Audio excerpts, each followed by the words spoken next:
Hello, and welcome to the 61st episode of the But I'm Knitting podcast.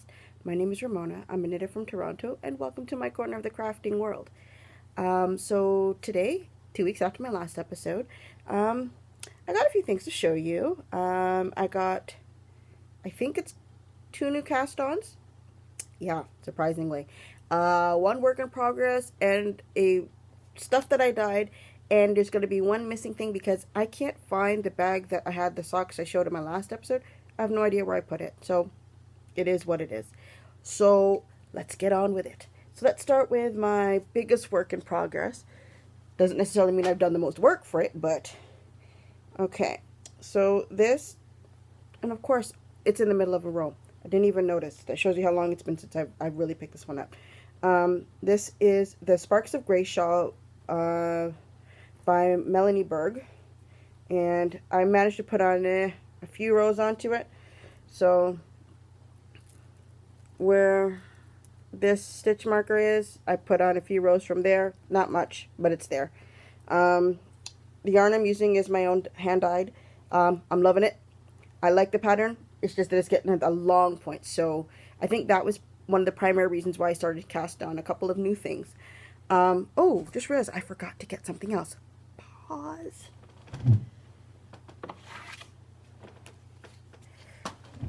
Okay. So let's start with my first new cast on. I guess I just wanted something, I don't know, just simple, patterned, not too complicated.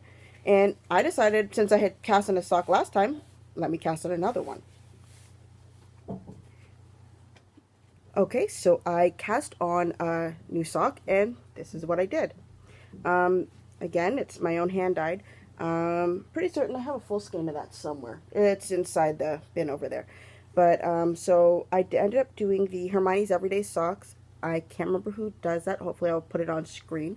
Yeah, I've done these socks before. I'm pretty certain I got a couple pairs inside there. I just felt like something like a very simple, knit purl, not too many complications. It's a free pattern on Ravelry. And I love the way that it turned out. I especially love my purple swirl that goes through it. Yeah. For the heel cuffs and toes, it's pretty certain. I dyed these myself as well. But based on the feeling of them, or at least the blue one, I'm pretty certain it's not my usual base. It was one of the leftovers I had from the Lions brand sock yarn called that in the colorway Marshmallow. It's the closest thing that they got to white.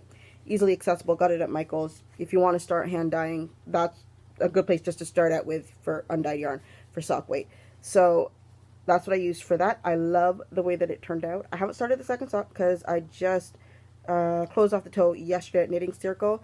Apparently I'm missing them. All of my darning needles, have no idea where they are, so I had to borrow one from one of the ladies at my circle, and I'm going to go buy some more because I have no idea where they went to. So this is the sock in all of its swirly goodness. I love it. Okay, so the next thing that I cast on, I'd actually bought the pattern I bought it since my last update. It's by Paper Daisy Creations. I saw it on Instagram, and it was the Socks of Wonka collection. Basically, right now, until October 31st, 2018, in case anybody's watching this way later on, for $5, you can buy the collection for $5. I'm in shock. All you have to do is enter the code, but it's like right there on the pattern page anyways.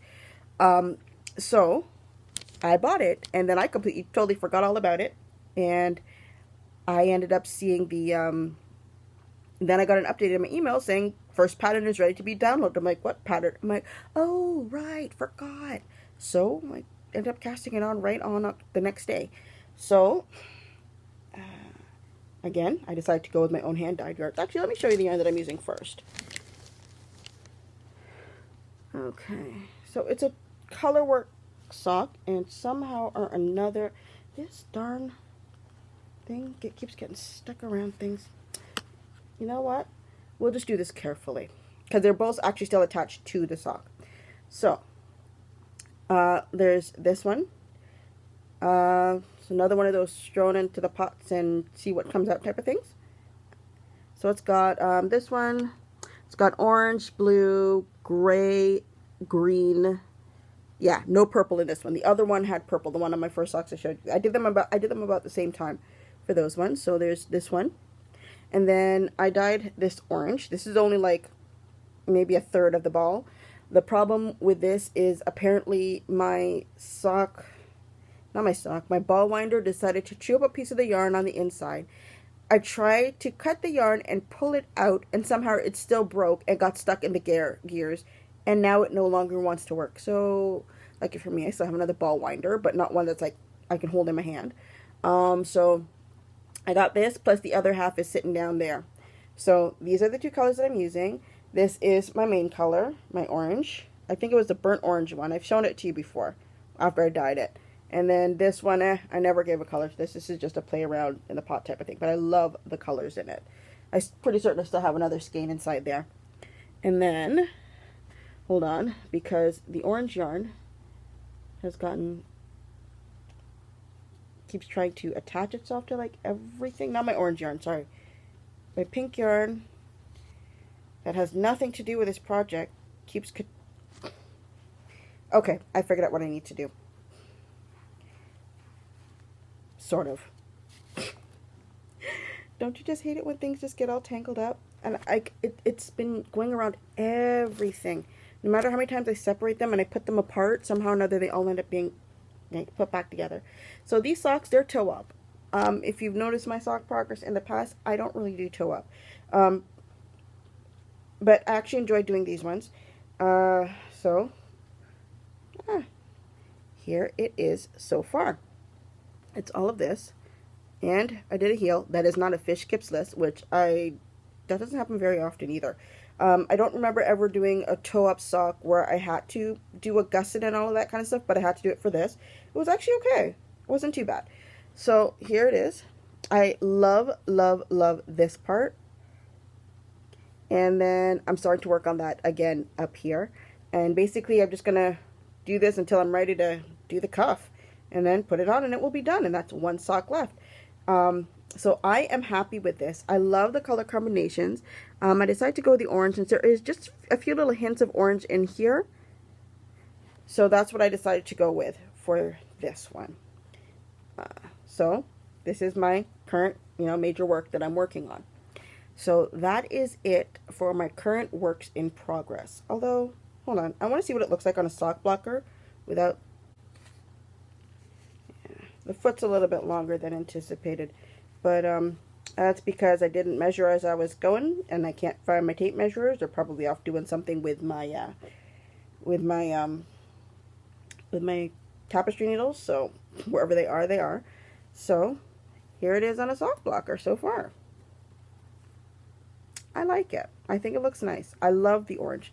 It's like it's bright, but it's not, ridiculous. It's almost fluorescent, but not quite. I just really like this color. I do. So, sock in progress. So, I guess the last things I have to show are the two things that I dyed. I did these last week, Wednesday or Thursday or something like that. I did it Wednesday after I got home from work. My mother was there, came and knocked at my door and looked at my room. She's like, really? I'm like, yeah, felt like doing it, so I'm doing it. So, you have a little Pyrex dish that I've been trying out for low immersion dyeing, and I basically just coil the yarn inside there, and this is after, of course, I've wet it, and put some citric acid in with the water that it's soaking in, and then I just basically, pull out some colors and decide what I'm going to put on it, mixed with boiling water. So here they are. There's this one. I've only done one of each of these, so. Because I only have about 6 more skeins, dyed skeins left and for sock weight. So there's this one. You can see the yellows and the pinks and the orange. I like the way that this one looks. I'm definitely looking forward to using this. I think I'm going to try this one again.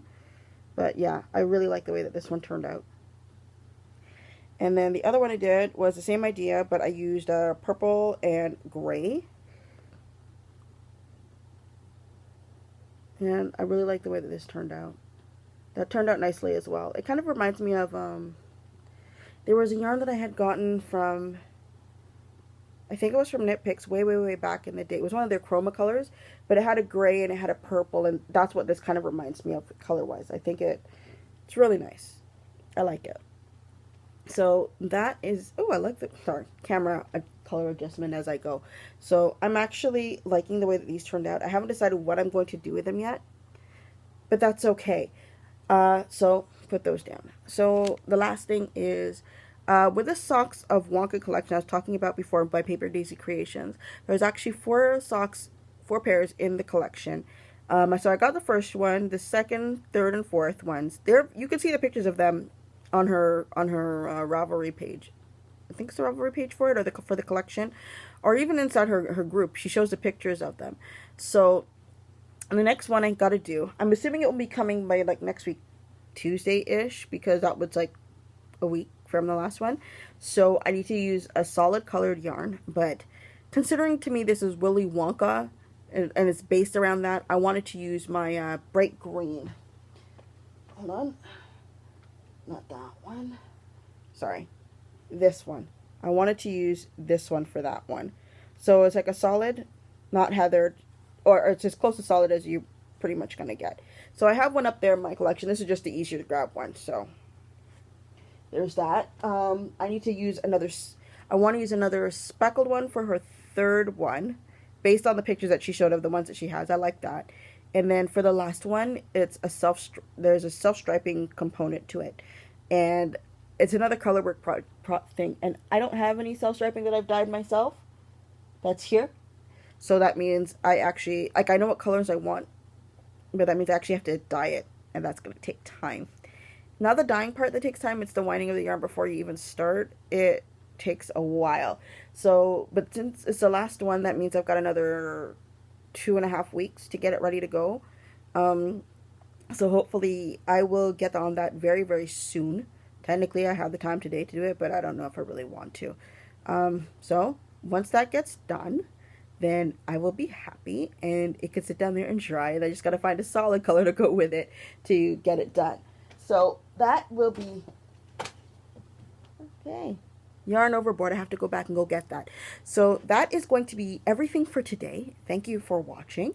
Hope you have a great knitting and crafting week. And I hope to see you again in a couple weeks or so. Bye.